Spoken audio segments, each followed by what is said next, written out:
Жалпы эле учурдагы Кыргыз Республикасынын президенти Сооронбай Жээнбековдун иш аракетине кандай баа бересиз? Конституцияда көрсөтүлгөн жагдайларга тийишме жок калганын айтыңыз. Конституцияда кайсы жагдайлар көрсөтүлгөн? Жеке кет башына тиешелүү жагдайларга? Кет башына тиешелүү болбойт. Мамлекеттин жетекчиси дегендин кет башы болбойт. Ал коомдук баш.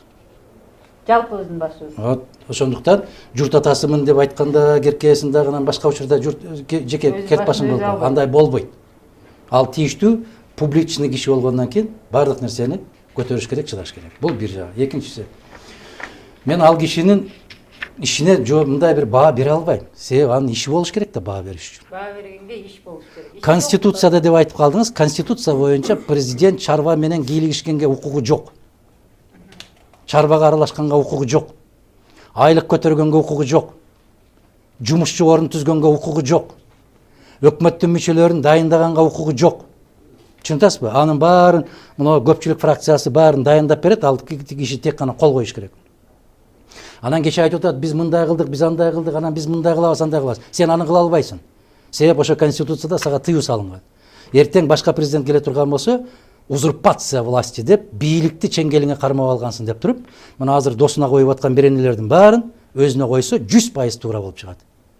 Мына жогорку кеңеш чабал болуп атат деп бул киши айтып атат. Чабал болуп аткан киши эмнеликтен чабал болуп атат? Коркоктуктан. Мына кече Болот Шамшеев агабызды узаттык. Протокол деген бар.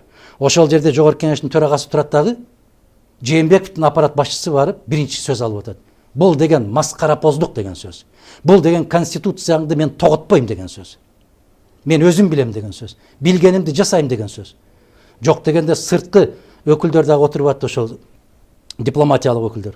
Ошолордун көзүнчө Кыргыз конституциясын сыйлап кандай жазылса ошондой болуп койбойсуңбу? Жок. Бизде конституция өзүнчө, адам өзүнчө.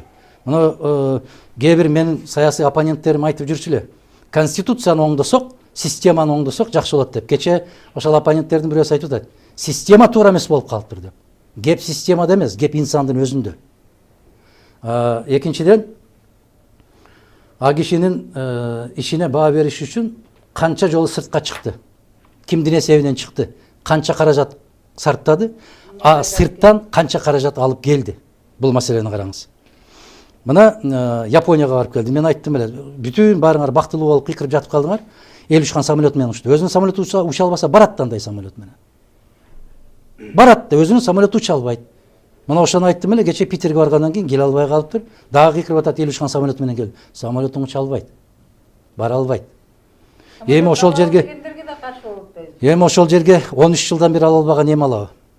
Мына ошол жок дегенде бир имарат салып коюша албады го. Бу 2010 жылга чейинки курулган имараттарда бардык салтанаттар өтүп атат. Мына караңыз, Турдакун Усубалиевичтин 100 жылдыгын белгиледик. Ала Тоо аянтын тукем салып кеткен деп баарыбыз айттык. Бүгүнкү күндөгү резиденция 2005-тен 2009 жылга чейин курулган. Отурумдукчулар келип, бир кирпич бир жерге койду. Бир кишиге баа бериш үчүн ошо кишинин ишин көрүш керек. Анан болот Кудай кааласа, болот Кудай буйрса, болот дей берсе эле бир нерсе болуп кетпейт. Мен ал кишинин өлкө башчысы катарында жасап аткан ишине жок деп айтам. Мен баа бербейм. Жок иши. Бизде 40 мүнөт өттү, бирок менде бир сунуш бар.